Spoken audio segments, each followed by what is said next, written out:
Good afternoon, everyone. A very warm welcome to all the participants to the 10th session of the add-on course SEED, Self-Enhancement Enabling Development. It gives me immense pleasure to welcome Mr. Bhanukumar once again on this forum to address us on such an important issue like analytical thinking. Mr. Bhanukumar needs no introduction to us.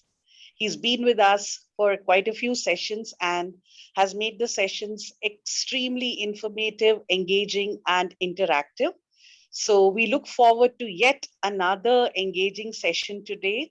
And thank you, participants, for the interactions. And I hope you will continue to do so in today's session as well. So without wasting any more time, I welcome you, Mr. Bhanukumar, to this session and request you to initiate it. Thank you Thank you, very ma'am. much. Thank you, ma'am. So, good evening, everyone. Yes, today's topic is analytical thinking, slightly a heavy topic, and a lot of conceptual aspects coming in. So, once again, it's a pleasure coming in front of you, talking about it. Thank you once again, Nirmala ma'am, and all the other organizers for giving me this opportunity. The way I have tried to do it is now when I say analytical thinking, there are a lot of things that gets involved. We talk about critical thinking, we talk about problem solving, we talk about creative thinking, decision making, all of it. That's quite heavy. So what I have tried to do is I've tried to deviate from the way I had delivered the sessions the previous two instances. I'm going to make it slightly a little more livelier, where the way I'm going to build these concepts are going to be through scenarios. I will project a scenario, will want you to respond related to that scenario, and then I'll tell you how to do it. Now, I picked one scenario in each of critical thinking, problem solving, creative thinking, decision making, and one more on analytical thinking. I am not looking at a right or wrong answer here. All that I'm looking at is how are we approaching. So using that, I will build the concepts. Now, as I said, yes, it's a concept, huge thing running around, running behind it. There are a lot of things that goes into it. So I don't want it to be too heavy a session. So I've tried to play it light, tried to give you those that are bare minimum necessary for the survival in terms of the thought process or the theme of all these seed sessions, the life skills. So how will you be able to succeed as long as you build the basic skills? And after doing that, depending on time, at the end, I've got a success story example wherein I'll try to relate all of the aspects around that success into one or more of these buckets so that you will be able to relate them well and realize how it is helpful in the life as a life skill.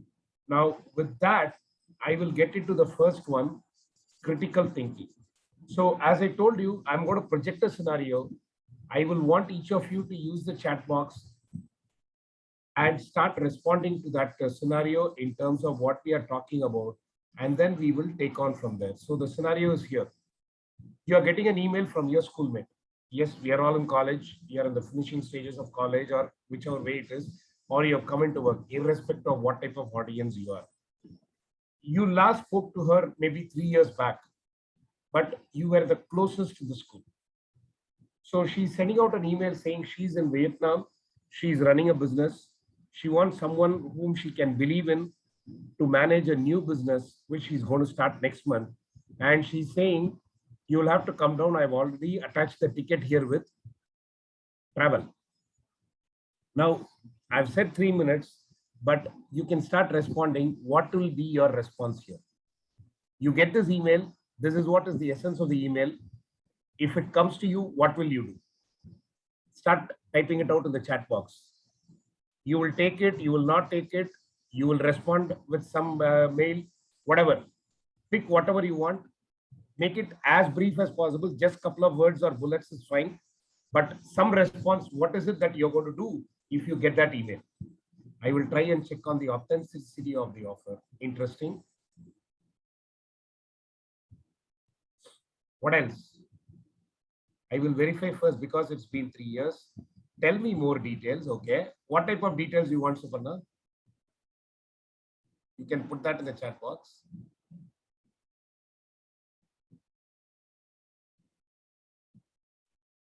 About the work. Ah, okay. I get it. Fine. So details around what type of work, am I the right fit for it and all that, you're going to check. Fair enough. Anybody else? Anything else? Now I'm consciously picking some real life scenarios here. I'll be happy to reply and know more about her life. Instead of going myself, I will try to find out some contacts around her place. Okay. I'll confirm her identity. Why did she not call me instead of mailing? Maybe international call, she didn't want to make it because she was not too sure whether you would pick or not. But fine. Fair question. I will confirm. I'm not sure that I'll be there, but I'll surely try. Okay. Fine. So we have got a couple of answers. Some of it, maybe you're getting in deeper in terms of what the job profile is because you would love to go because you are known to her. Some of you feel, since we are close, why can't she call me? Why is she not calling me? Or why is she sending an email? And why suddenly all this coming in? You are inquisitive. So probably I'll use that word here. So typically, what made you look at this approach? Maybe you took a moment to think whether it was true, or you probably thought, were you taken for granted, or maybe some of you said it's a kind of an yes by asking her more information, right? This was the thought process, if I may put it in a nutshell here. So you would have thought about these angles and then you would have probably responded. So typically, what should you have done? I think most of you are there in this particular case. First thing is you need to validate if your friend was in Vietnam. It's 3 years. Somebody said that. Number two, is that email address the appropriate email address? Number three, the email writing style. Is that the style in which he writes to you? Assuming you have interacted with her. And this is an interesting one. Check for grammar mistakes or spelling errors. Now, the reason why I'm putting that is because most cases, when it is a spam, there are spelling mistakes, there are grammatical errors. So the point that I'm trying to drive here is nothing wrong in being inquisitive, nothing wrong in agreeing. But irrespective of it, you need to know whether that is appropriate, right source, is it the right thing coming out? Just because it comes from this thing. Yes, I've given an example where we are talking about a job offer, but imagine your friend not in touch for 3 years, gives you a painful mail saying everything was disconnect and all that, and she's not having money. I want some money. Here is my bank account and all that. Maybe some of you would have approached it differently by saying, yes, I will send it right away. Or you'll probably create a way in which you'll do a crowdsourcing, crowdfunding so that people can do it. Or some will say it is a junk and drop it off. While all that is fine, the point I'm trying to make is this is an example of a critical thinking. Now it's a make or drop kind of a decision that you had to take here. Either I take it or not. What if it was genuine? You're losing an opportunity. What if it was wrong? You saved yourself by not getting into trouble. So the key point when we talk about critical thinking is, first and foremost, you must analyze the facts effectively and efficiently before you make a judgment. And that's an intellectually disciplined process. Most of us are now used to spam. So probably it was easier for you to say, I will refer, I will verify, I will validate and all that. But 5 years back or 10 years back, probably we would have thought twice because we were not too sure. The point that we are driving in a critical thinking is we have to conceptualize. That is, okay, here is a case. She's sending me an email. This is what the content of the email is. Now, let me go back. What type of a person was she?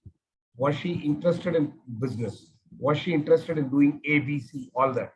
Then you're talking about the language. So apply that, analyze, and then say, okay, is that making sense? Then based on your observation, your past experience, your mind reflects something, reason that out, and then take a judgment for you to go back. So the essence of critical thinking is in conceptualization, applying that concept, analyzing them, synthesizing it. That is, you are blending it into your typical scenario there. Like, okay, I know what she is. I know she could probably be a businesswoman. Would she have traveled abroad? It's 3 years since I spoke to her, but I know by then she was married. She had a family. So did her family go there? So you will start analyzing those and put that into this situation. That's where the synthesis comes in. And then you will evaluate. How are you evaluating? Your observations on that scenario, your experience with that person, both these together, your mind reflects something. So you reason that out to validate whether it is right or wrong. Am I making sense?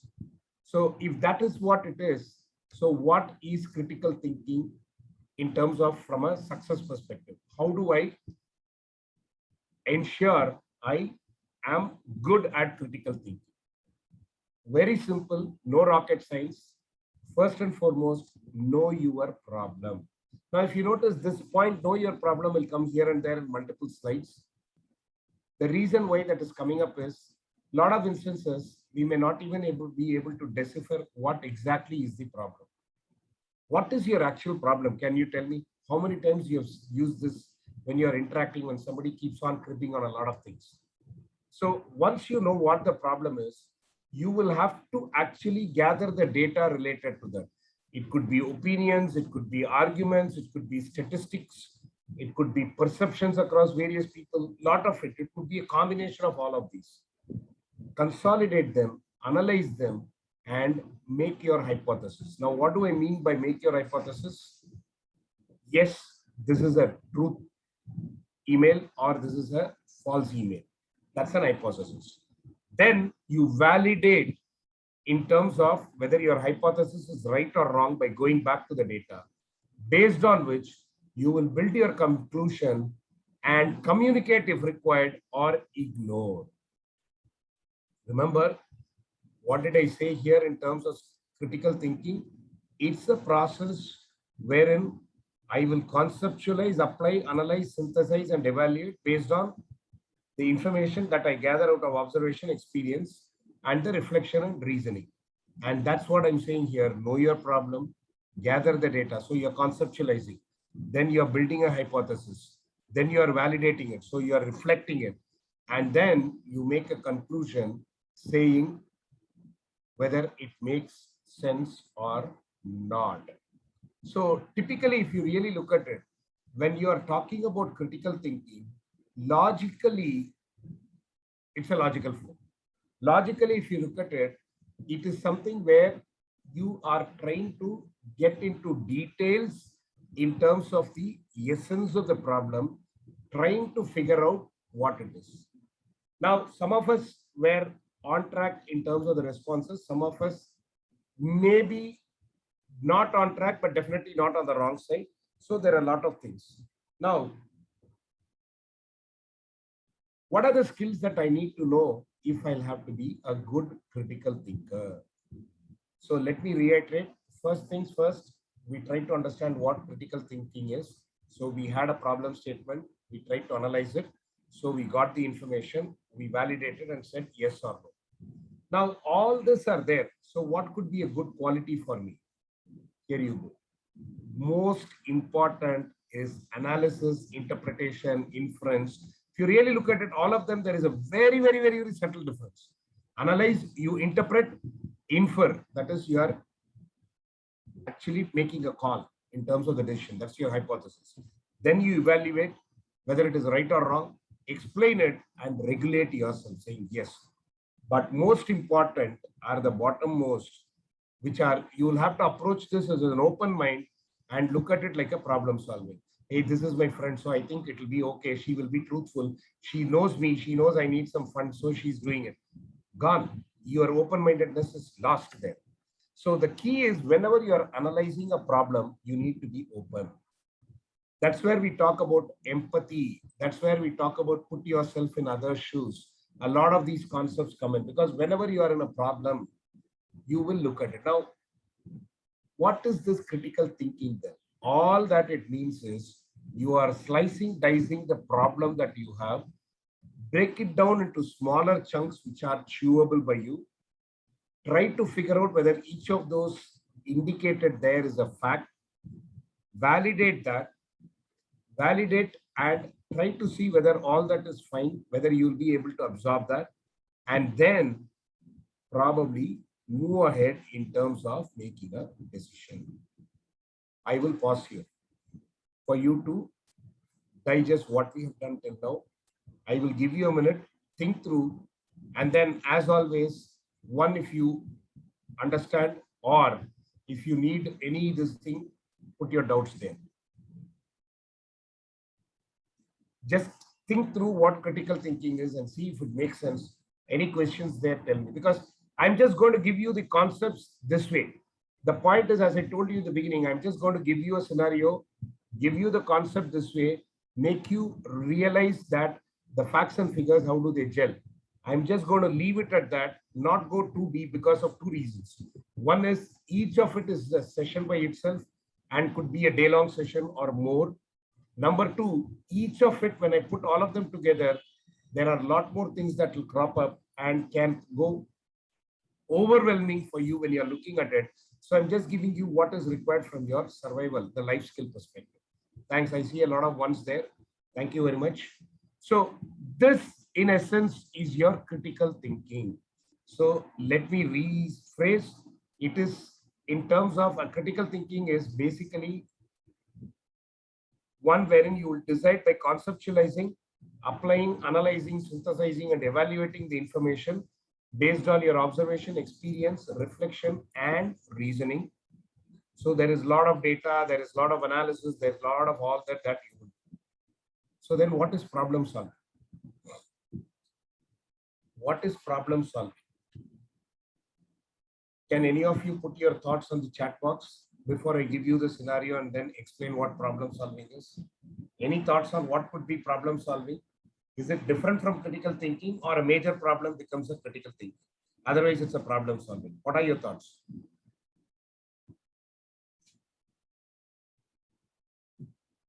Okay, how we tackle difficult circumstances. Nice way of putting it. Finding solutions. Okay. Understanding the problem. That's nice. Problem solving, understanding the problem. Okay. Okay. Hold your thoughts there. I'm giving you a scenario now. You are at work, or if you are a college, you are in the college and your HOD calls you or whatever. At work, the manager says the client deliverable provided the previous day was not accepted. Client is unhappy, there was no poor quality. Or if you are a college student, you are in the college, your HOD calls and says, the paper that you submitted is not up to the standard, so I'm not going to take it. So you are expected to resolve this problem. How will you resolve this? So now you are getting into a problem solving solution. You are being called, you are stated the deliverable is not up to the quality expected. So you are supposed to get back to your manager with your solution. What will you do here? How would you go about approaching this? Now, there is a subtle difference between each of these scenarios. We will, as we go by, realize that. So some of you said tackling difficult circumstances, finding solutions, understanding problem and all that. Now, look at it from this perspective and try to give your thoughts here. How will you handle the situation? Anybody? You understand the problem, right? Your deliverable is not accepted. It could be a research paper, it could be your answer paper, or it could be a product if you are in the office.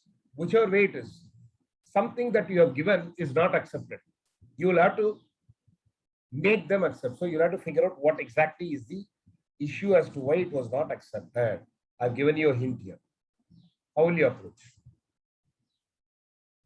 Don't worry, how is it different from critical thinking, or don't worry, should those steps come in here or not? Just state what is coming into your mind. Don't think too much. We will talk about thinking in a while. We'll check to see if there is room for improvement. I'll try to compare, recheck, try to meet up the quality, ask reasons. Okay. Anything else? Anybody else? Anything else? Make some changes in paper or in case of product replacement. Okay.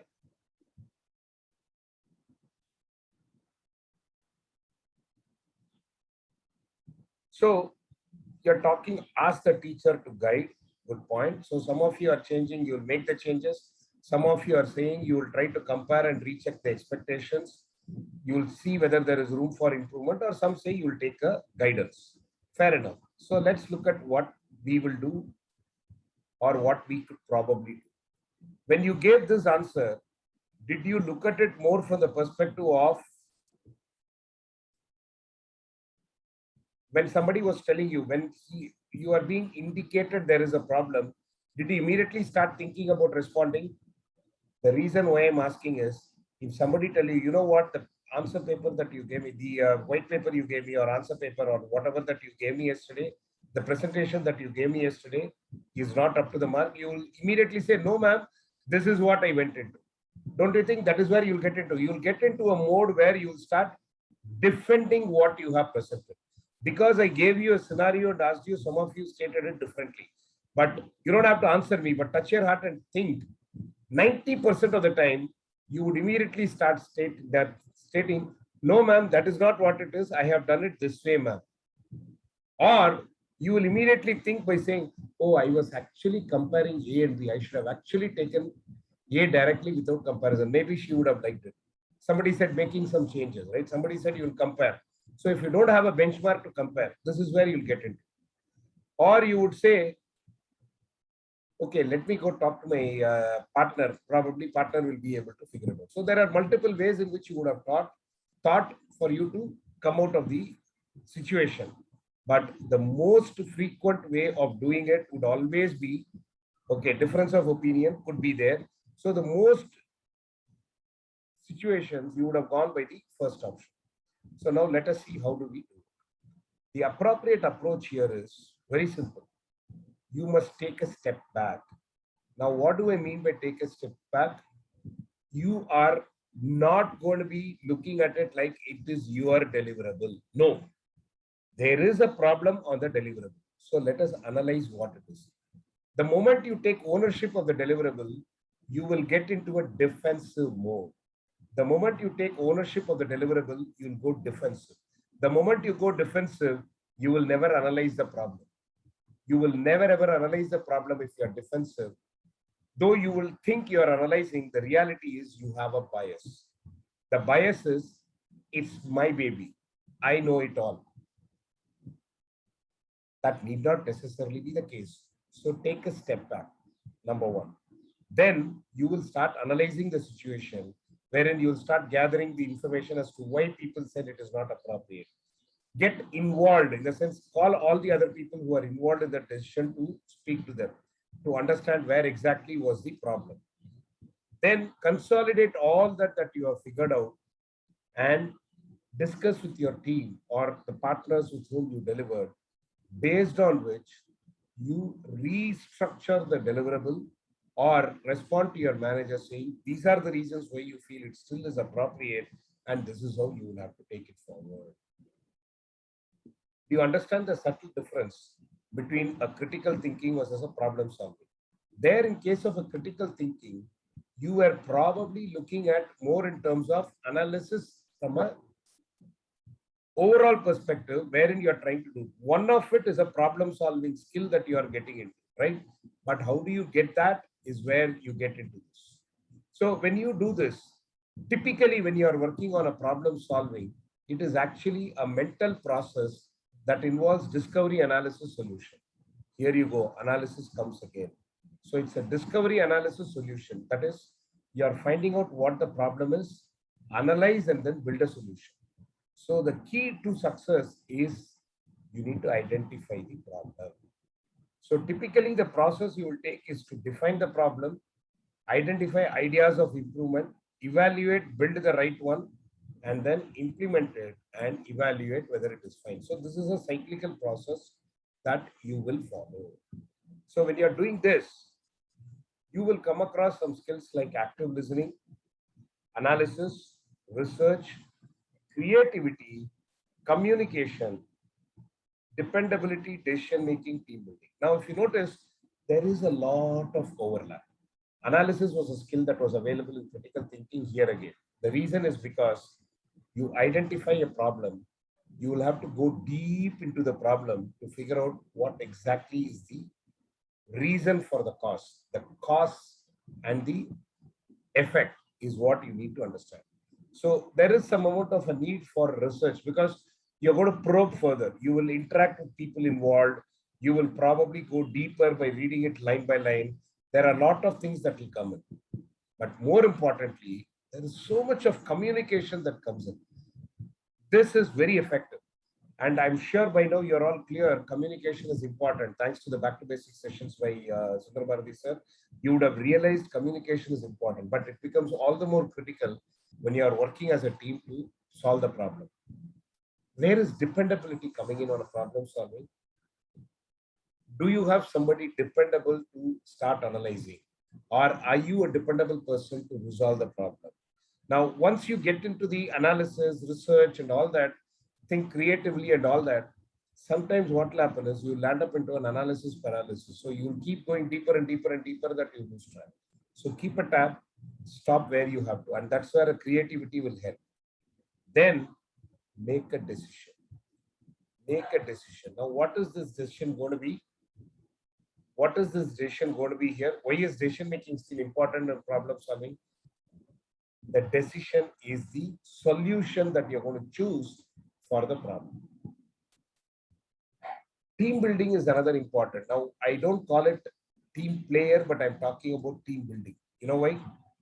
Whenever in real life scenario, whenever you have a problem, you don't have to necessarily work with your team. You'll always need a third eye. So you could probably pull in somebody else who could help out. So you're going together as a team.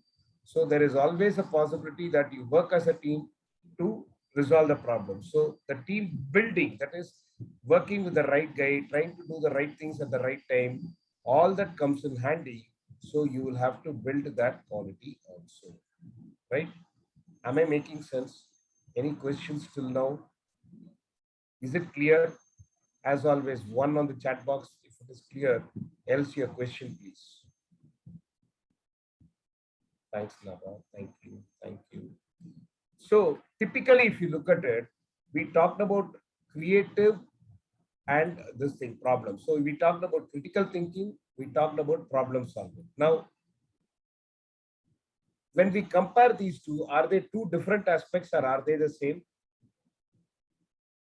Anybody, can you say they are different things or they are same things? They are different, but there is an overlap. They are different, but there is an overlap. Now, critical thinking basically comes into mind for you when you have a major issue. First leads to second to an extent, yes.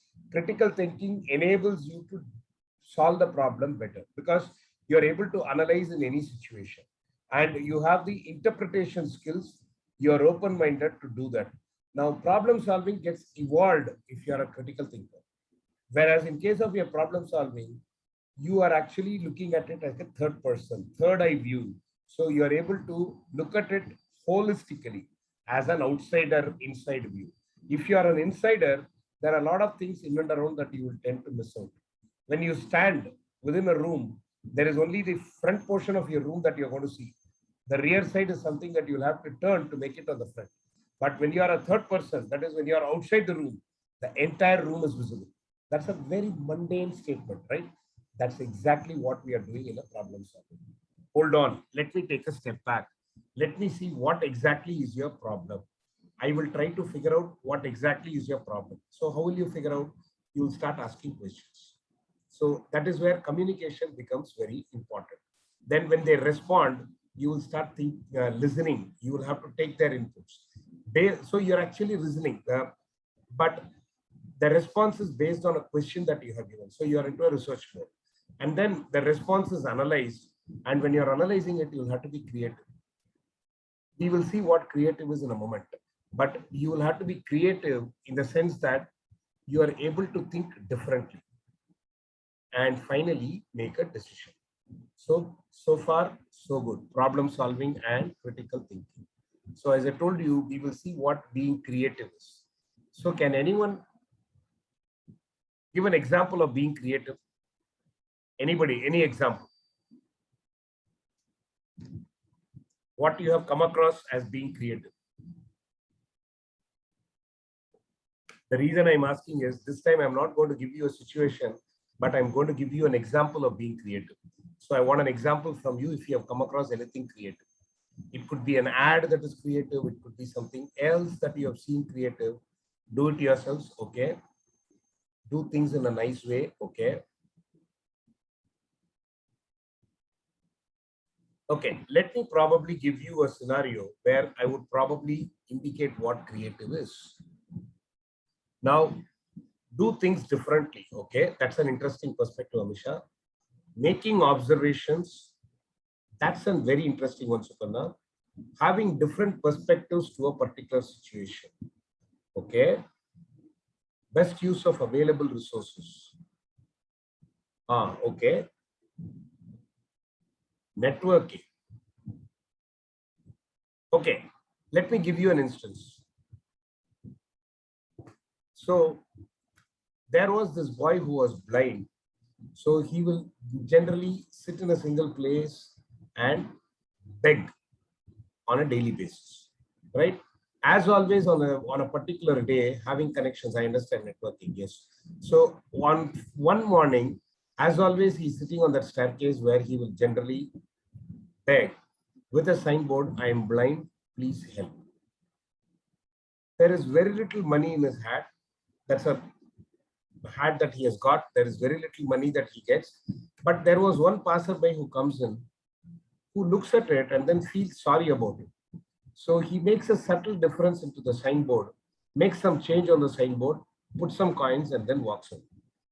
Comes back in the evening and he sees that the hat is overflowing with money. Blind generally have an additional skill, right? So this boy recognized based on the footstep that this was the man who came in the morning, did something on his signboard. So he calls him and asks him, what did you do in the signboard that changed my collections for the day? He said, I only put the same thing that you had put, but a little differently. You know what he had put? He had just said, the weather is beautiful today and I cannot see it. Both are same. I am blind or weather is beautiful today, I cannot see it is the same. But the difference is you're not asking somebody to help you, but it certainly pushes someone to help you because so sad. It's a nice weather, but this guy is not able to see. How sad. We should do something for him.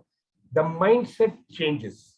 So that is where creative thinking comes in. So creativity is more in terms of, to an extent, is thinking differently. It is more in terms of positioning yourself in a manner that somebody has not done in the past.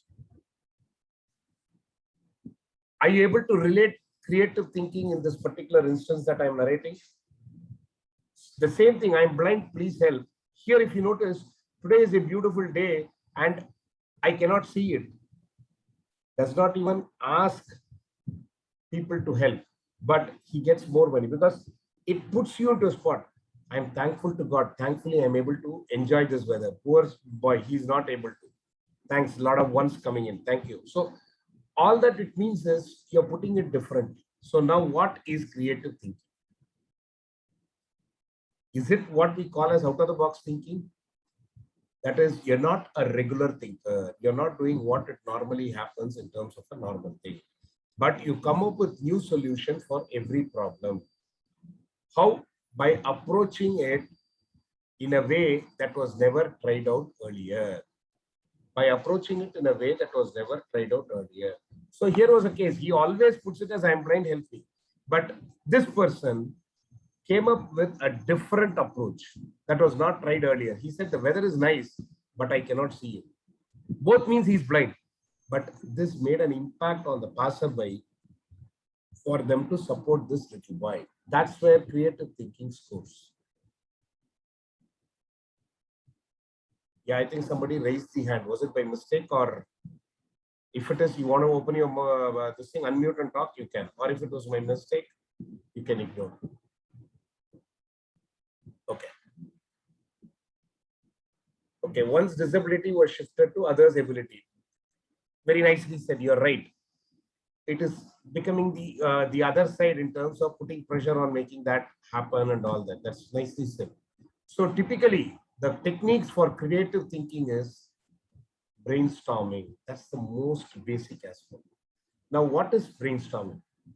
A group of people sit together and start thinking about a solution or start thinking about something and then start interacting. So you all share.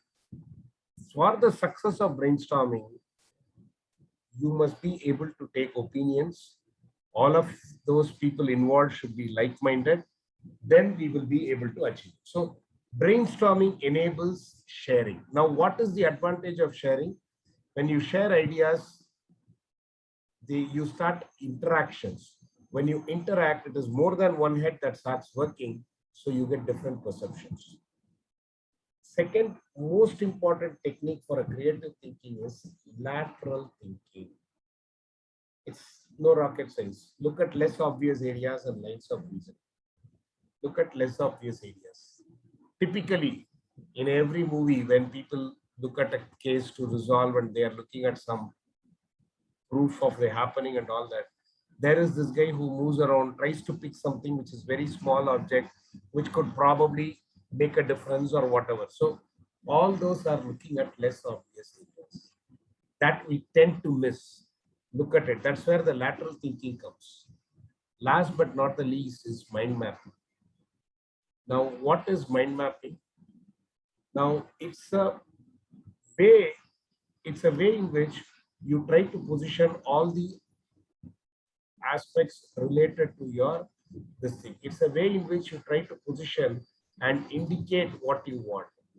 So basically, mind mapping is not experimenting, but it is beyond that. Now, what actually mind mapping does is, actually mind mapping is, it's something like this, wherein you have a problem, then it forks into multiple things. You fork it and then start working on it, keep forking on it, and then doing it. So that is where the mind mapping comes in. So if you really look at it, mind mapping is a case,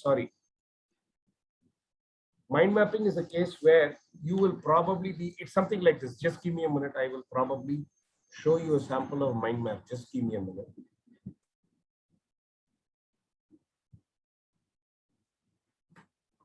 So I should have loaded it, but I missed it. Sorry. So I'll give you a sample of mind map.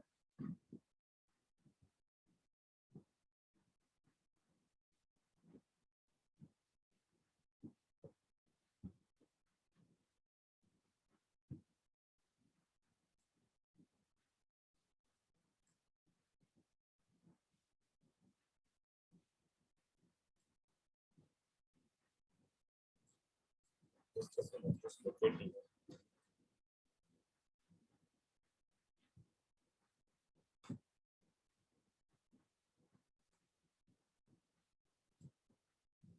Okay, I will bring it up.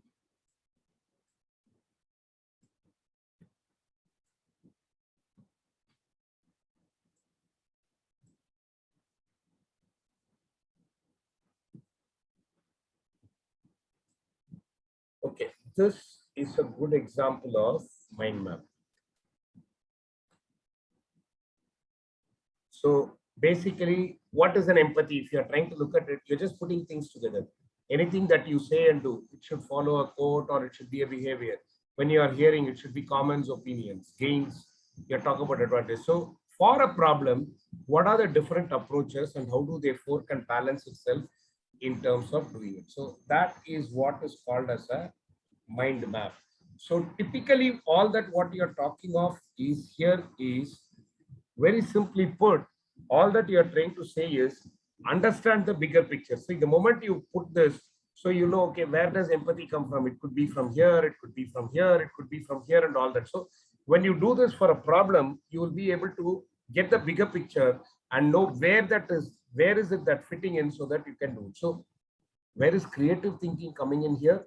You're being creative here, right? You're just trying to group them differently, try to make it look more robust in terms of what you're trying to do and all that. That's where creativity comes in. So how do I develop it?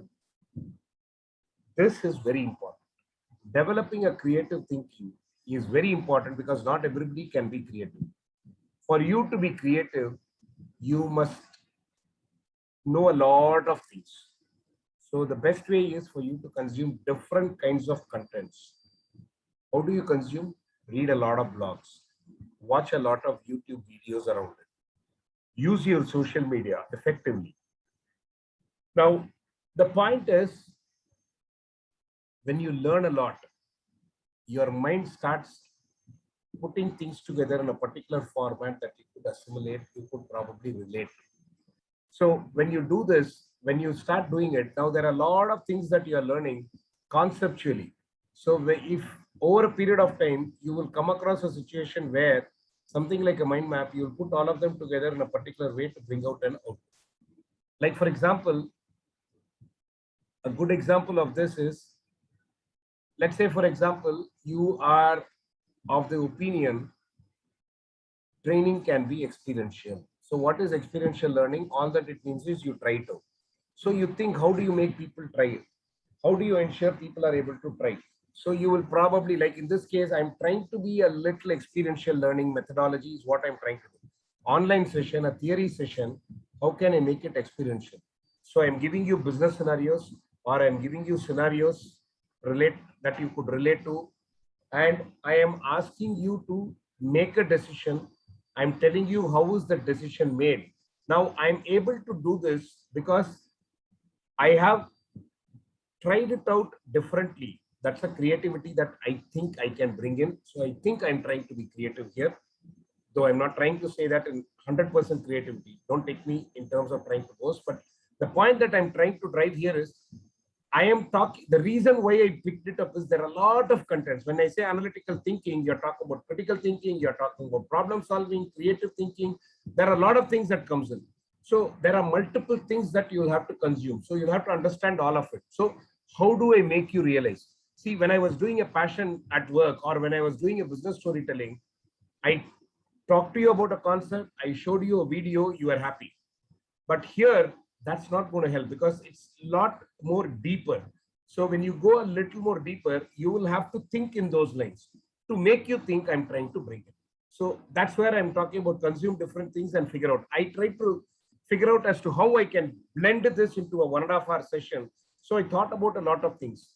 I know when I structured the course, I said this is important, people should learn. So we put it. But at the same time, I've been thinking in terms of how can I put in a lot of those factors together, and that's where I try to make it little more behavior oriented. So what's your decision, how will you do, and all that. So that's consuming a different set of content. So you're able to consume it basically because it was given in a format which you will relate to. So you will be able to build all this or blend all this only when you read a lot and when you understand a lot of things. So some of the ways in which you can learn is through blogs, YouTube channels, social media, and all that. But more importantly, you should keep up with the trends. You should tide with the trend. Everybody is going online, so we decided to make it online. So it's successful. We, on an average, get at least 95 to 100 people in every session. Had we said, no, these sessions are important, they will have to go only physical. With all the pandemic and all that, it would not have been a success story. So that's, I'm just giving an example. Though it is not directly creative, I'm saying why keeping up with the trend is important. Now, when you keep up with the trend, you'll also start seeing what is happening in real life. So you will see how things have evolved. So you will be a little more creative. And most important, make a difference in every decision of yours. Make a difference. Create something new or think something new. Make a difference. Now, for you to achieve that, you will have to interact a lot with your peers. You'll have to interact a lot with the like-minded people. You'll have to do a lot of things. But when you start doing it, remember brainstorming. So when you start doing it, you will always come out with something different, which is a assimilation of facts that have come across based on your discussions with a lot of people. So this will enable you to think laterally, think creatively, and then bring it up. So that's exactly where it gets into. So creative thinking is very important in terms of making you or identify newer solutions for older problems. So this with a problem solving, ultimately this will enable you to solve the problem with a different solution. This has always been a problem. I am getting this problem every now and then. It is not changing. So how will I change? So that's where it is. So that's where creative thinking comes in. Like a basic idea, just a basic mundane example. Pens. We have different varieties of pens, right? Now, so when you are trying to look at it, there is, most of us in the old time, we used to love what we call as ink pens. You have a nib, you have to write. There is only one way in which you can write. Things will be perfect. You cannot tilt it differently, it won't write. Unlike your ball pens and your gel pens today, where you keep it in whichever way you want, it will write. But that's not what the ink pen is. Now, the biggest challenge on ink pen was twofold, rather. Two challenges. One was, when the ink goes down, I will have to refill ink with a funnel or with a filler or ink filler or whatever. There is always a spillage and wastage. Two is, I can write it only in one posture. So that's when the innovation came in, where you had ink tank pens coming in. Now, all that is, this has a nib which is similar to a ballpoint nib. So you can write either ways, but the ink is an ink tank. It's a pre-filled tank. So there is no spillages, there is no wastages. Remove one tank, put in another tank. That's the creative thinking. While you're not saying that you cannot do any other way, you're thinking differently. That's why I said, is it thinking out of the box? So those are some of the things that will probably help you solve the problem better. Like the ink pen, the problem was it was not selling well because we had these inherent problems. So to improve on it, I created a different option where you had your ink tank pen. So that's the creative thinking. So critical problem solving, critical thinking, problem solving, creative thinking. So we have done three things which will enable us to take decisions. So that is where the decision making comes in. See here, your critical thinking enabled you to dice the problem. The problem solving enabled you to build a hypothesis and come out with a solution. And that solution, various solutions that you're getting in, had to be different because it is not repeating later on as a problem again. So that's where your creative thinking helps. And with all that, you're going to make a decision. Right? A similar problem like the earlier one in terms of problem solving where the product was returned.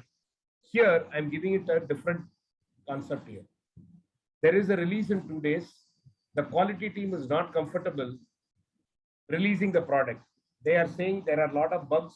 So I want you to do another round of testing and then we will do a QA and then we can release. But this is a critical release. If you'll have to do a full round of testing, it will take 4 days. After that, QA will have to do 2 days. You never know what are going to be the problems that are going to come up there that you need to fix. So bare minimum, you are delaying it by 10 days. This being a critical release, you are worried. So use your creative thinking skills, use your problem solving skills, use your critical thinking skills and make a decision here. So what will be your decision in this case? How do you approach this problem in your case? You understand the problem, right? You have learned a few skills now. Try to bring in that concept here.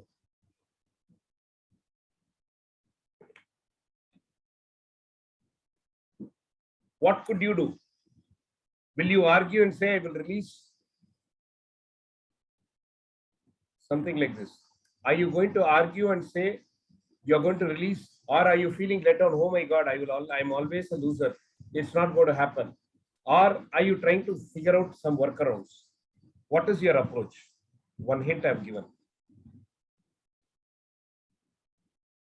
Anybody? As long as the silence is for thinking, I'm happy. If the silence is because I'm losing you, then I have a problem. I will have to rework on what I did. Test it with a smaller sample. Okay. Thank you. So I think there is someone thinking. So I don't have to really rework on what I did. Okay. Test it with a smaller sample. I know consciously some of these examples, I did not pick a student level example, but more on a working culture example. The reason is very simple. All of you are expected to work after this. And that is where a lot of this life skill is required. As a student, it's still a training ground. So you will still be guided, you will still be cajoled, you will still be taken care of one way or the other by your faculty. But work is where you will have to think a lot. So consciously, I am making you think in those lines right now. Remember, it's a life skill. Subtly, I'm bringing in that life skill approach to you. Okay. So this is what I will do. Typically, understand the actual reason. Do not push back. Typically, understand what is the actual reason. So, why do you think that the sample will not go? Why do you think that this product will not go through? Why do you want us to do a full round testing? They will start narrating. Then you can probably say these are not critical. These are going to come up at a later release. So this has to be. Probably you will come out with a solution.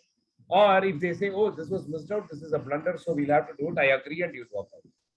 There, or you can probably discuss with the team on QA to see how you can optimize the test.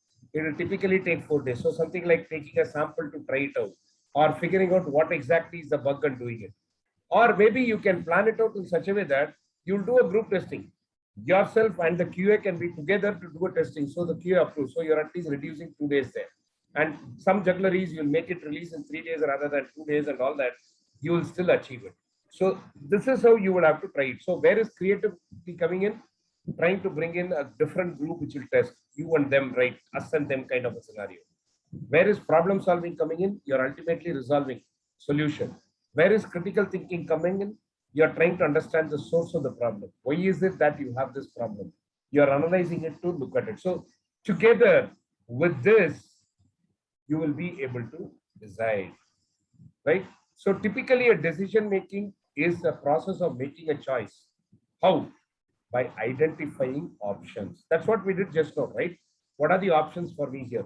How many times have you asked when somebody says you have a problem, this is what it is, you say, what are the options for me? How do I get through this?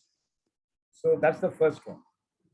Then once you know the options, start gathering information related to each of the observations and assess which out of those will work, build alternates, and then discuss among yourself, choose the best alternative among it, take action, review the decision and the consequence. So typically all that what you are trying to do here is you are actually trying to analyze and build a solution which will enable you to reach your goal. So your ultimate goal is to resolve the problem. Why are you trying to resolve the problem? You are having this situation because of some fault somewhere, which is what you're trying to take it forward. So that is where this comes in. So a decision making is a process of making choices by knowing your options, gathering information. So knowing your options. So that is where think through what are the options. Critically think through, gather information, analyze, build it, be creative in your solution. So the alternatives that are being picked so that you can implement it and see where you are in terms of. So that's your typical decision making. So how can I make smart decisions? How can I be a good decision maker? Very simple. All that I need to know is I need to have my goals clear and what is the need of the hour. Like when you were called and the QA team says no, it cannot be delivered. The need of the hour is delivery. What is your goal? Goal is to do it at the shortest possible time, the best quality product. I know this. So best quality means I need to test it without any bugs is what I'll have to do. But shortest possible time is the need of the hour because a typical process would have delayed by another week. I want to compress it. It's always better to underestimate and overperform. That's a smart decision that you need to keep in mind. Very, very, very, very, very important skill in your real life scenario. When you know you will do something in 10 days, ask for 12 days. Two reasons. One is if you give it in 10 days, they're going to be happy. Two is the margin of safety comes in. If there was anything unexpected coming in, you're not able to deliver in 10 days. What happens? So don't go neck to neck.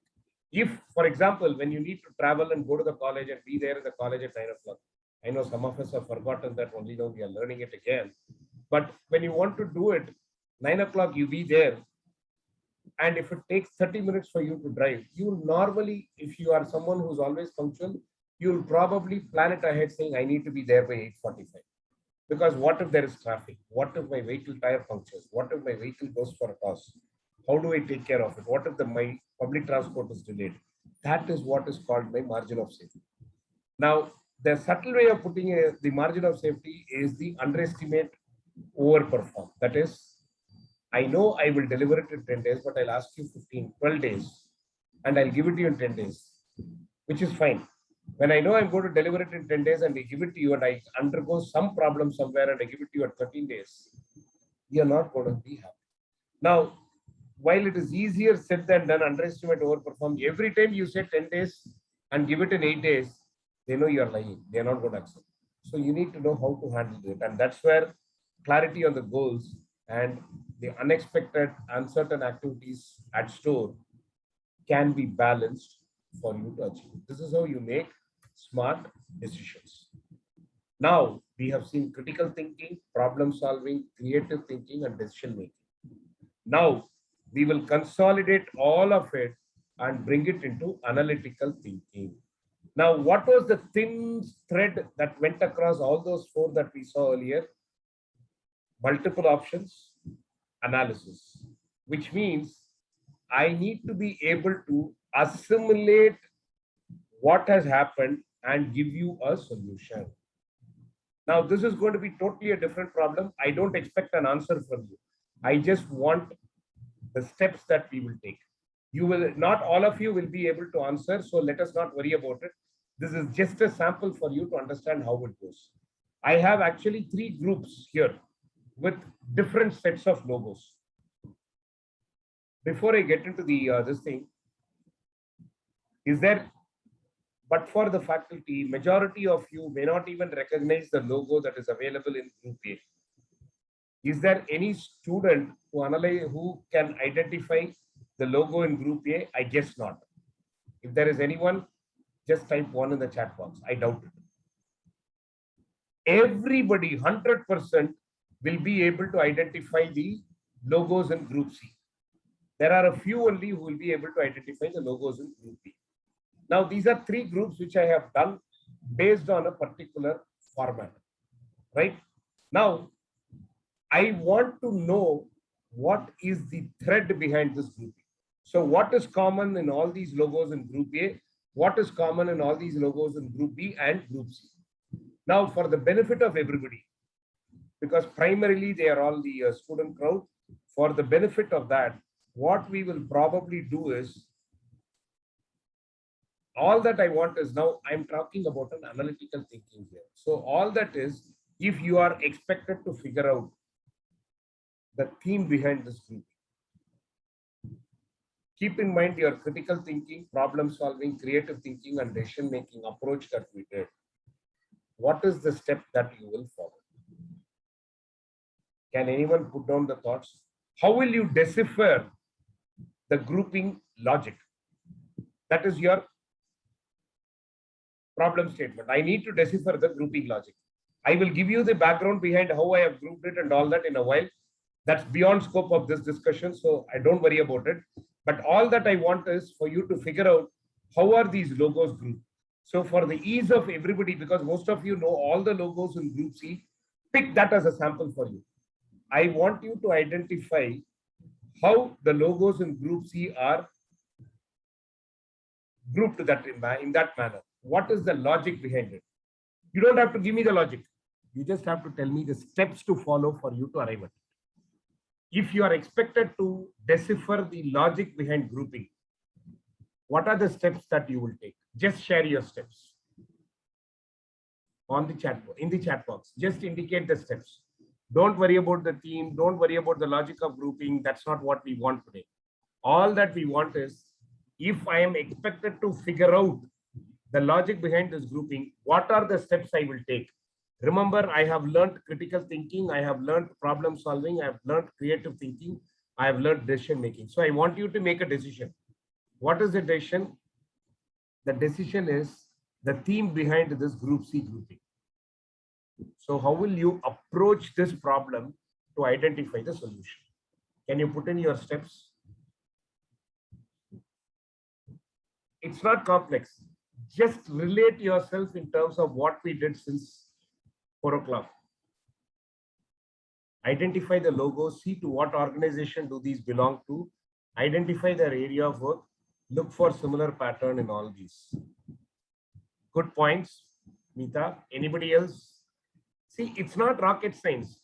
The reason why I'm bringing it, logo belongs to which organization, anything common in those, right, Amisha? See, the reason why I went in this approach is I want you to realize anybody can achieve this. We all have analytical thinking capability. I will be talking about it next.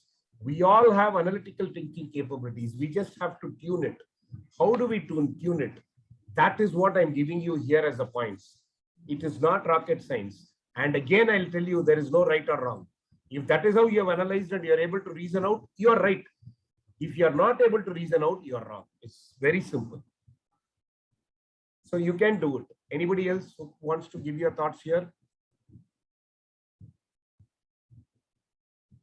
Anybody else who wants to give your thoughts here? Group B logos are the ones widely used. Okay, you have given the this thing in terms of it. But Suparna, question is, if you are expected to identify the thread, what are the steps you take? You took this decision, right? Group B logos are the ones widely used. What made you make this decision? Those are the steps that I want.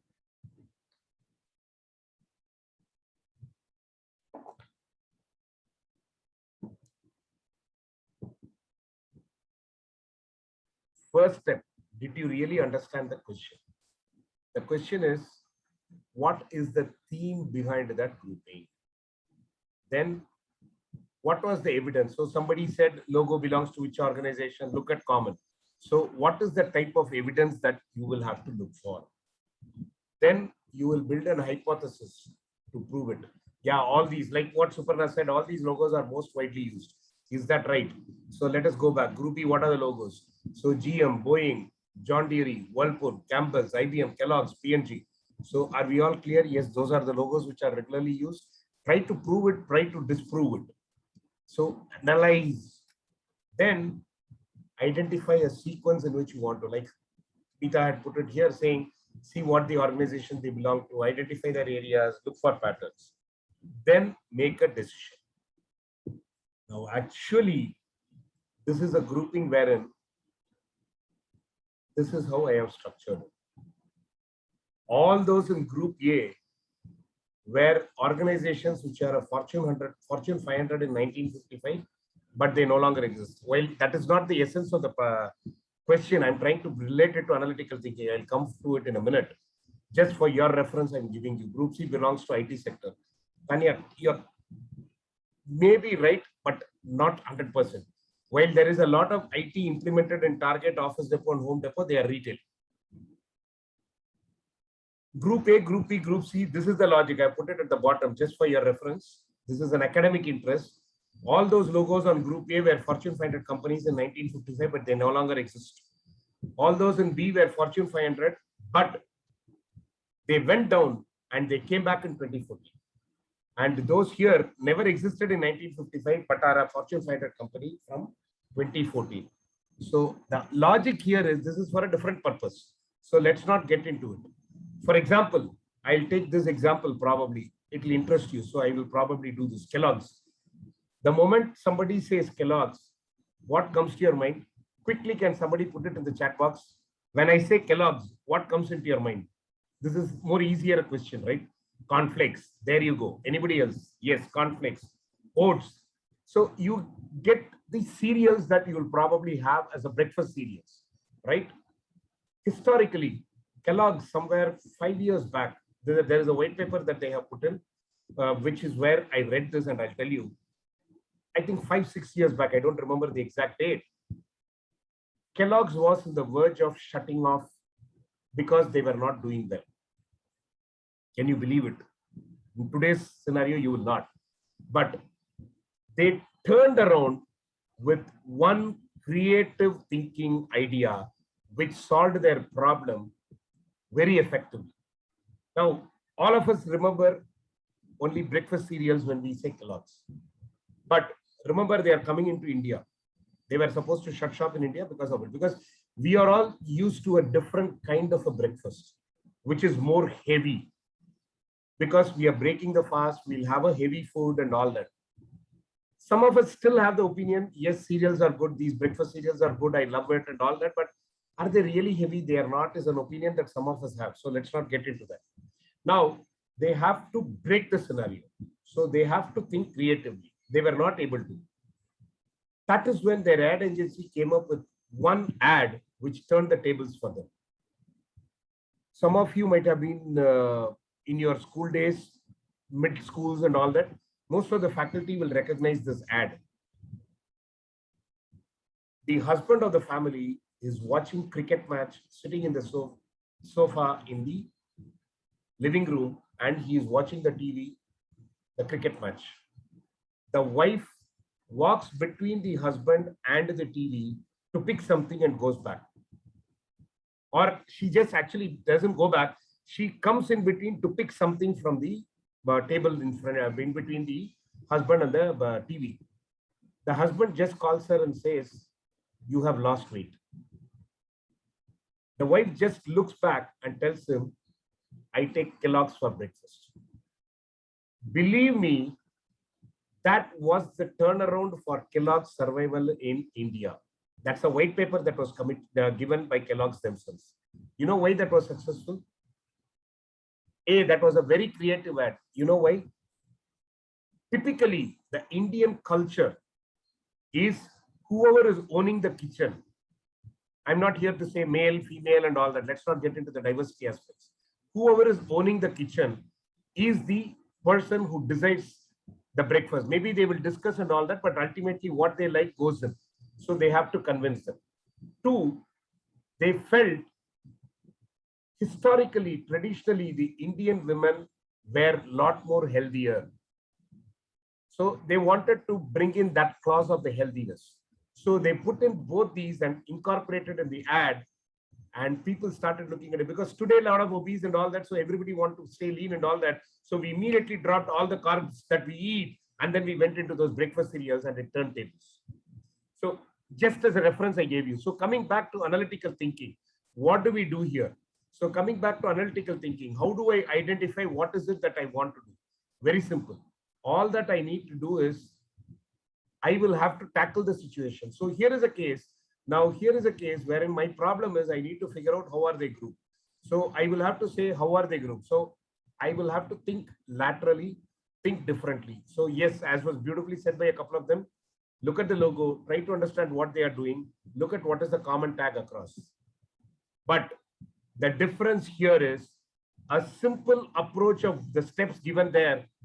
You may not have achieved this result because they're all grouped based on their revenue, Fortune 500 company. A typical search will not. So think creatively, think differently. Everybody will look at their product line. Everybody will probably look at their practices. Let me look at it differently because it cuts across industries. That's where creative thinking comes in. Now, where is problem solving coming in? The moment you start thinking creatively, you will start looking at multiple things. Okay, Facebook, eBay. Now, what is common? They are all internet companies. No, Target is a retail store. Office Depot is another retail store. But Home Depot, Office Depot talks about stationery. So then where is Microsoft coming in? Am I selling stationery? No. So you will start looking at that, wherein you will start analyzing. That's where the analytical thinking. So pick the data for each of it, see how it goes, and you will look at it. So ultimately, what is analytical thinking? It is basically ability to tackle complicated issues. How? By evaluating the information gathered, detecting patterns between the data set that leads to creative solution. So it's a combination of critical thinking, problem solving, creative thinking, decision making, and communication. I have not talked about communication, two reasons. Mr. Sundar Bharati has given a phenomenal session on back to basics where he has talked about a lot of things. Number two, communication is inherent and we assume we will have to narrate the decision so it becomes obvious that I need to communicate. But ultimately, you are detecting patterns, then you are building solutions. So now relate with what all we discussed in terms of creative thinking, problem solving, critical thinking, and decision making. You will realize analytical thinking is no rocket science. Analytical thinking is no rocket science. It's a combination of you having a meticulous approach in understanding what your problem is, building data towards resolving the problem, analyzing them threadbare, creatively, critically with the goal of resolving the problem, pick alternate solutions, pick multiple solutions, decide on one. So you are detecting patterns between data sets that often lead to creative solutions. Yes, now I'm introducing a new term, data sets. All that you have collected is a data. Anything that you have collected to operate on is a data, right? This in essence is analytical thinking. Am I making sense? A quick one or your question on the chat box, please. Before I go and tell you, yes, everybody can think analytically. That's the section that I'm going to talk about. Thank you. A lot of one coming in. Thank you.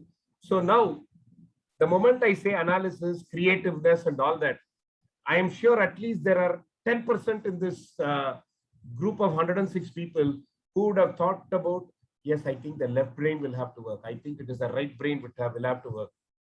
I'm pretty sure those who thought about it, I can imagine those who thought about it having a slight smile on their face now. You would have all thought about left brain, right brain. Is it something called left brain? Is it related to right brain? So what is all that logic? Roger W. Sperry actually came out with a theory wherein he said thinking, sequencing, linear thinking, mathematics, facts and figures, logics, all that will be a left brain activity. And anything where you are looking at a visual, you are imagining, your intuition start working, you're looking at rhythms, artistic approach and all that, that is basically anything creative is an act of right brain. So I'm sure some of you have heard your elders saying, I am more a left brain person. I'm more a right brain person. See, I'm an artist. I can do all this. I can understand visuals better. I can't read text. I'm more right brain oriented.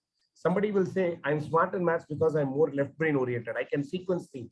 I can linearly relate it and do it. But believe me, there is no proof to validate this theory as per neuroscientists. But let me jump and say, but the fact is that there are two sides to your brain and there are different ways in which they approach the solutioning. There are different things that they do differently. So there are specialities that happen. I don't necessarily have to be always a right brain man if I'm smart in maths, or always a left brain man, always a left brain man if I'm maths, or always a right brain man if I'm an artist.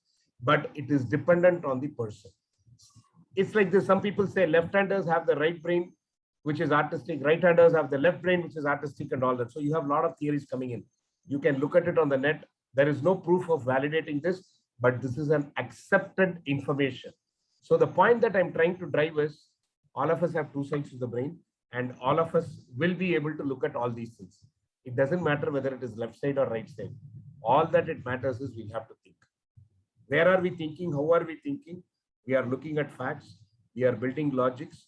We are sequencing a set of things that we have heard. We are imagining intuitively to come out with some visuals which will be artistic enough for me to decipher what it is. And that's where the concept of your storytelling, data storytelling, business storytelling, all this evolve. The more I am creative, the more I am critical, the more I am problem solving guy, I will start building stories. That's where your business storytelling, your data storytelling comes in. The creativity starts moving. So any problem will become a story for me to resolve and I will achieve. This is how all these tie in. Am I making sense? Any questions, comments? A quick one or your question here. I told you it's a heavy topic, so I'm having less of questions today.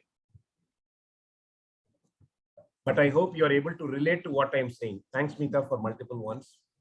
Okay, so now what I'm going to do is, having given you the concept, mind you, each of it is a depth. So I've just given the tip of the iceberg for you. Now, having given that, I'm going to relate it as to why we called it a life skill and why is it important. So I'm going to talk about a success story. It's more like a case study. I'm going to talk about a success story. This is another favorite person. Last time I told you, yes, I love Steve Jobs. I always quote him. This is another of my favorite person. I'm sure all of you recognize her, right? She needs no introduction. Am I right? Can you justify my statement by putting in the chat box who she is? I've given you a hint also, ex-chairperson and CEO. Yes, Indra Nooyi. She needs no introduction. She is a real success story. And now what I'm going to tell you is some facts and figures about her and related to what we have learned today to make you realize how this is important as a life skill. Okay. So let's see who she is, what she is, and all that. She joined PepsiCo in 1994. I'm not getting into her schooling, this thing. Incidentally, she studied in Chennai. She started off her life in Chennai. Somewhere in between, she had to travel abroad. She went, she had a tough time and all that. Let's not get into all that. We are just looking at Indra Nooyi in PepsiCo. From the time she started in 94 till she exited, right? So she joined PepsiCo in 94 as Senior Vice President for Corporate Strategy and Development. What does that mean? What does that role mean? You will have to strategize in such a way that the company succeeds. So your one goal is you're always number one. So what do you do to become number one? So it's a lot of strategic thinking. It's a lot of lateral thinking. It's a lot of creative thinking. That's why I took her story to narrate your analytical thinking. So the next couple of years, she worked on shaping the future of the company, expansions and all that with her CEO. Remember, she's only a corporate strategy person. Then at that time, KFC, Pizza Hut, Taco Bell were all part of PepsiCo. The reason why I say that is today you know them as independent bodies. You know them as part of Yum Brands and all that. In reality, they were all part of PepsiCo in those days. We will come to when did that go away and what was the reason and all that later on. Not this, when she was strategizing is when she decided to diversify some of these and push it off. And that's how Tricon Global Restaurants for Taco Bell and your Yum Brands came on board. Because she also felt, while strategizing, she also felt it's really important that PepsiCo will have to get into healthful snack options. Today, most of you know PepsiCo for a lot of things, not necessarily for your Pepsis and your Fantas, but for all your Lays to whatnot. But gone are those days where we could see it only for your Pepsis and all that. So what she did was, because she wanted to get into additional options, the first thing she did was she acquired Tropicana. Yes, the Tropicana pet juice packs that you get, they were all not part of PepsiCo until she decided to acquire that company. And the Quaker Oats, one other competitor of Kellogg's that we are seeing for oats. Technically, Quaker started off. Kellogg's came on board into oats later on. She merged Quaker Oats and she also got Gatorade, the sports drink that comes up. So all of it enhanced PepsiCo's venture. And she just did something which was even today considered to be the best of best in her career. She divided PepsiCo products into 3 categories: fun for you, better for you, good for you. Who is you here? Us consumers. Fun for you, better for you, good for you. So one is fun. I'm just enjoying, so let me have it. This is better. This is slightly healthier, go into it. And good for you. This is the best for you, go for it. She segregated that way. Believe me, what does that mean? She is into every aspect of our life. So we will not lose PepsiCo anywhere. That was the time she got promoted as a CFO. From a strategist to she became a CFO 2000. And in 2001, she was the president of PepsiCo and she became the 5th CEO in 2006. How many of you know there was one other contender? There was one other, Yamita, very creative. There was another contender for that 5th position of CEO. That person was working from another location of PepsiCo office. That was a male member. Both of them were going head on. And it was announced in 2006 that she's going to be the 5th CEO. You know what did she do? I will narrate some of this and then relate it to the creativity and relate it to the other aspects. You know what she did?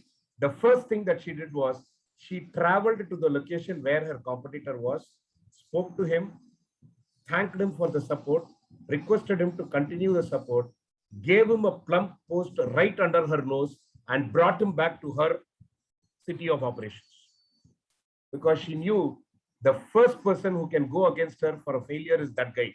So took him into confidence, brought him down right under her nose so that she can manage, right? That is one part of it.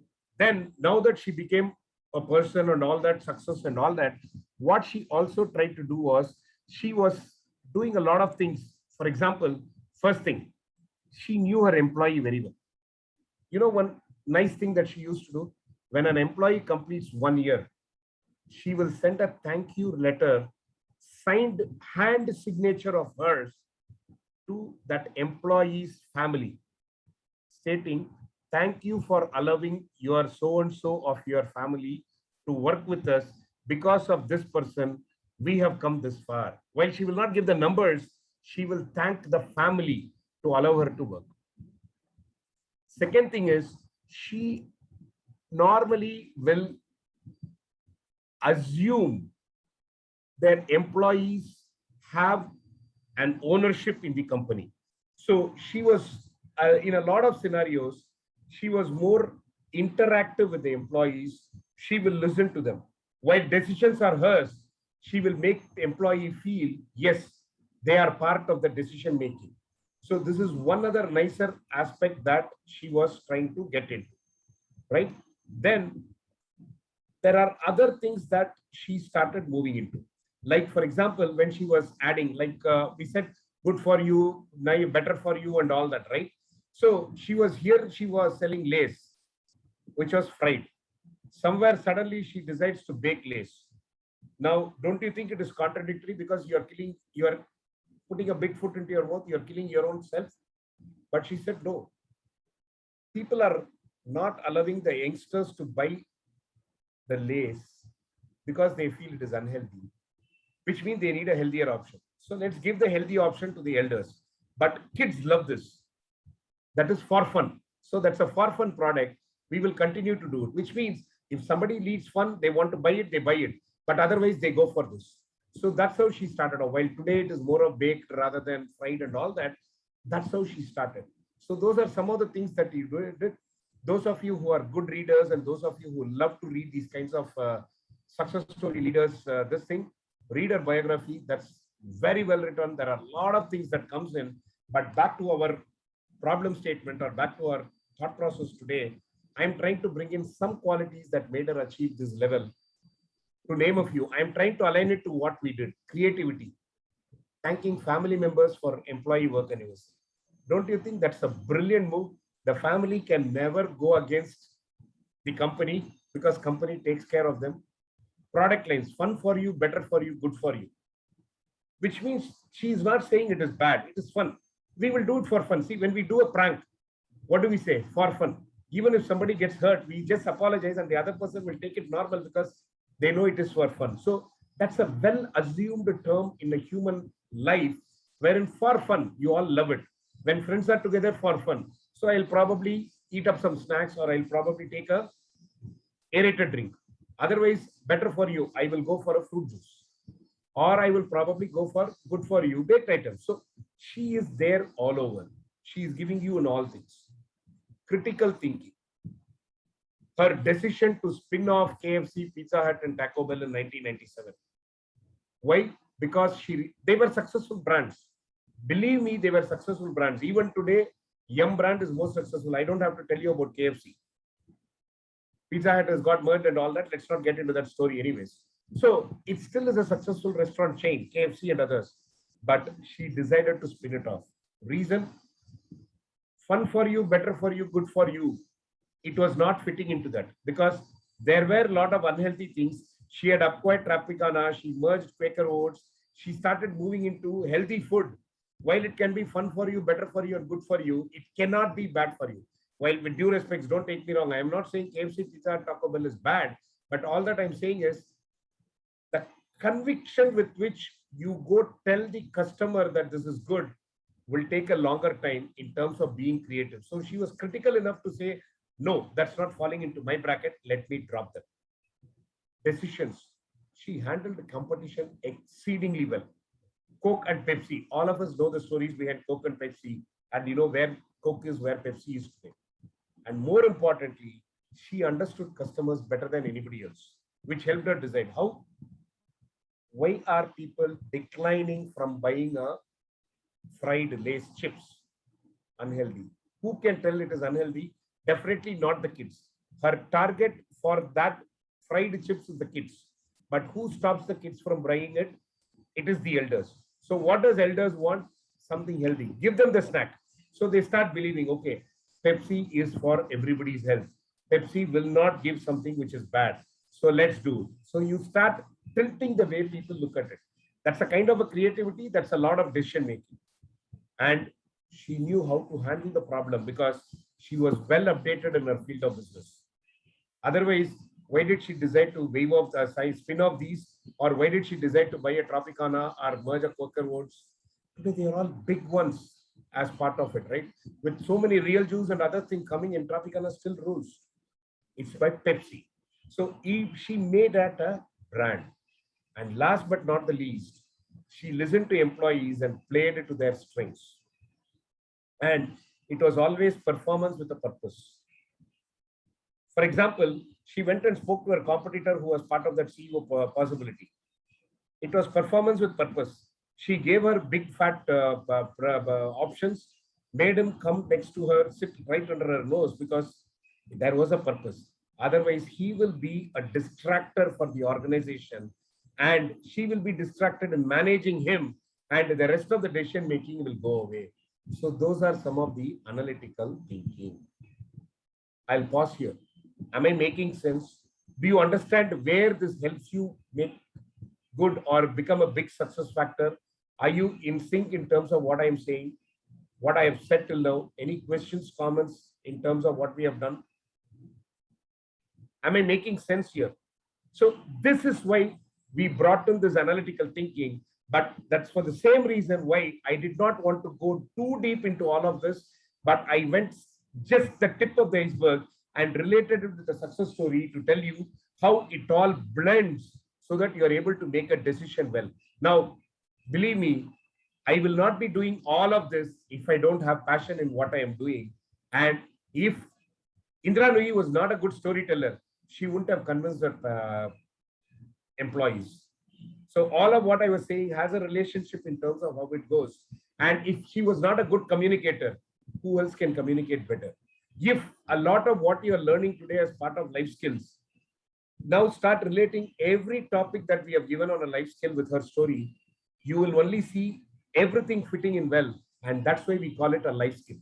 While I'm not summarizing the entire 30 hours, I know we are only at midpoint today, but I thought it is really important for me to relate it with this success story. And that's how I brought it into the link here. In fact, I'll tell you one more example of Indra Nooyi's brilliance, creativity. In her concentration on the work and building PepsiCo as a #1 organization, she had to let go a lot of things, sacrifice, if I can call it that way. One of it was she was never in her kids' school for parents-teachers meetings. So this became an issue at home. Whenever it was a parents-teachers meeting and when she returned home, the kids used to say, Mama, you did not come. So-and-so's parents came in, so-and-so's father came in, so-and-so's mothers came in. You and I, what would we have done in such a scenario for the next PTA? Anybody wants to quickly put your thoughts in the chat box? If you were in that position, what Indra Nooyi was, what will be your action there? I know I'm coming into an end of it. Just quick couple of minutes here. What would you have done if your kids say you are permanently not attending PTA, the parents teachers meeting, everybody else's parents are coming and all that? What will your situation be?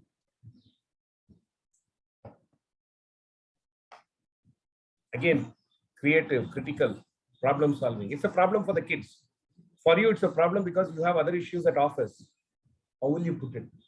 Guilty, okay. Fair statement. Yes, that's where we will land up into. But that won't solve the problem. Try to be there next time. There you go. I wanted that answer. Request a separate time from the teacher. Lovely. So all of us are thinking in terms of going to the school and solving. You know what Indra Nooyi did? On the PTA day, she will speak to the school teacher, the teachers of the kids, but will not go to school. She will fix up an appointment. She will talk to them. And when she returns, she will also ask not only about the kids, but ask whose parents did not come. So when she goes home and when the kids say that, she will say, this is what the teacher tells about you. See, I don't have to come to school, but I can still achieve it. Number 2, see, I'm not alone. So-and-so's father did not come. So-and-so's mother did not come. So you are still not let down. I am still taking care of you. That's where creativity comes in. That's where problem solving comes in, analytical thinking, lateral thinking. So this way, there are a lot of features. While I'm not here to sell Indra Nooyi's concept, You pick anybody's success story. You take an Indra Nooyi or you take a Steve Jobs. You take anybody. You will definitely, you read anybody's biography or autobiography, you will definitely see all of this coming together there. And that's exactly why we call it a life skill. With that last statement, I will end the session for the day. Back to you in terms of asking your questions. Feel free to ask your questions and I'm here to respond. And if you don't have any questions, were you in sync? Is it making sense? Just a quick one for yes. And if not, just ask your question on the chat box.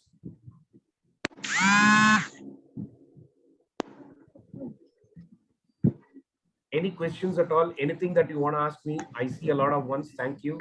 Wow, thanks, Kirti.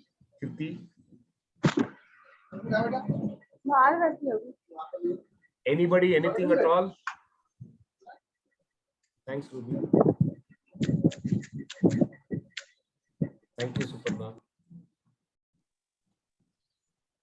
Okay. Participants, please ask your queries or questions or anything that you wish to speak about. You're most welcome to unmute and speak.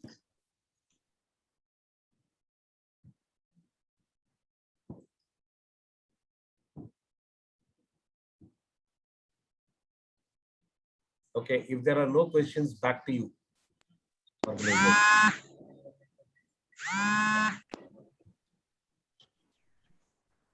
Vandana.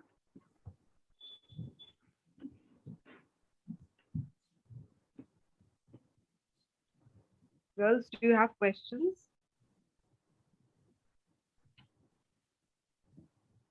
It is a topic that needs time for you to really relate and then absorb it. Yes, we are still in the absolute absorption. You're right. Absolutely.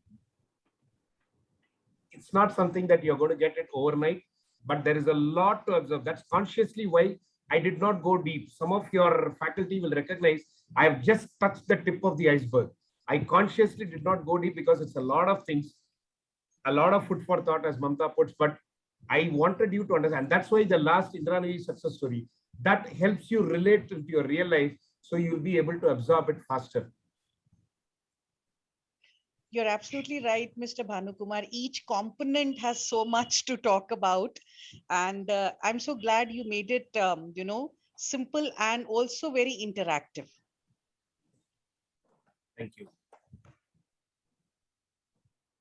I think there are some messages in the chat box for you. Correct. Yeah, we are still in the absolute absorption and lots of food for thought and all that. Yeah. Yeah, Ruby ma'am, you wanted to say something? I saw you unmuting. Yes, sir. I wanted to formally thank you for this yet another very, very stimulating session, and I must appreciate the fact that you have extensively done research on these areas and you have presented it so cogently, breaking down everything into small modules, trying to put in examples which are so relatable, whether it is the assignment or it is the fountain pen.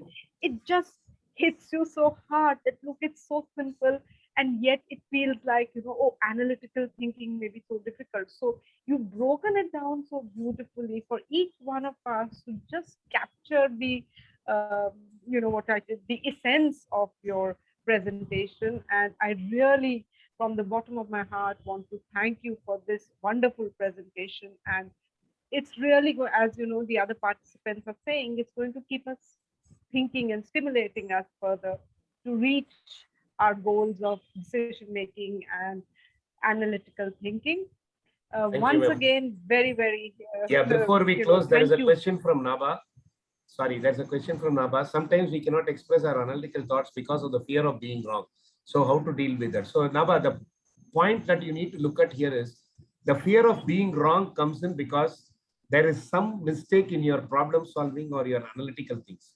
If you are not confident, so if you remember, the points that I'm talking about is make your hypothesis, collect the data related to it and prove it right or wrong, and then communicate. So if you have the data that is backing you in terms of your skills, you will not have a problem in terms of being fearful or being wrong. All that matters is how are you analyzing it? And for you to analyze, you must have the breadth of the knowledge related to that problem. That's where I was talking about. Get to know more of it from your blogs and all that on one side. And on the second side, you can get into brainstorming discussions. See, when there is a problem, you are not the only person who should resolve it.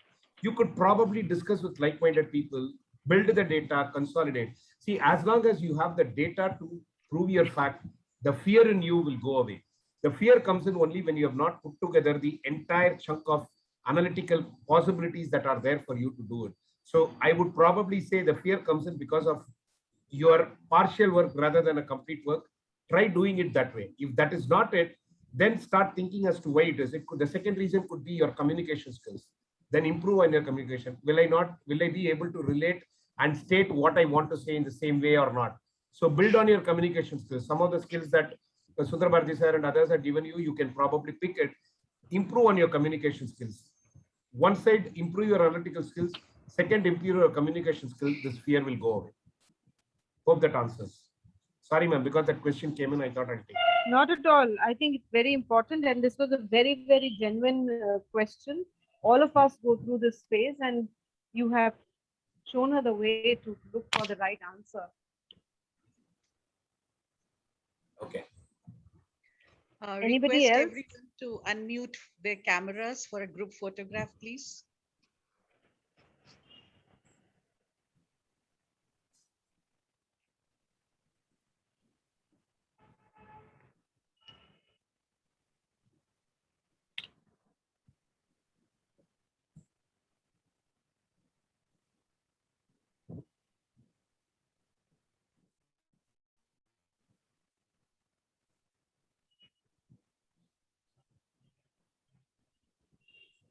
Are we done with you? Yes, ma'am, we're done. Thank you so much. Thank you. Thank you, Vidhi.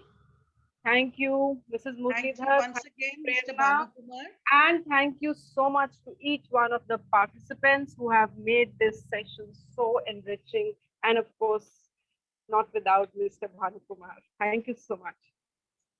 Thank you, Thank you everybody. so much, everybody. Thank you. Bye-bye. Bye. Ma'am, shall we wait for like 2-3 more minutes before I close the form? You can check with the participants whether they have filled the feedback form or not. Okay, I hope everyone who's present here right now have filled the feedback form. If not, it is right there in the chat box. Please do fill that before you leave. And Anchal, remember to close the meeting and inform us that you have closed it. Okay? Yes, ma'am. Yes, ma'am. I'll do Very that. important, huh? Yes. You can just stop Bye, girls. Take care. Bye, ma'am. Thank you. Bye. Anshul, Yes, ma'am. please stop recording. Okay.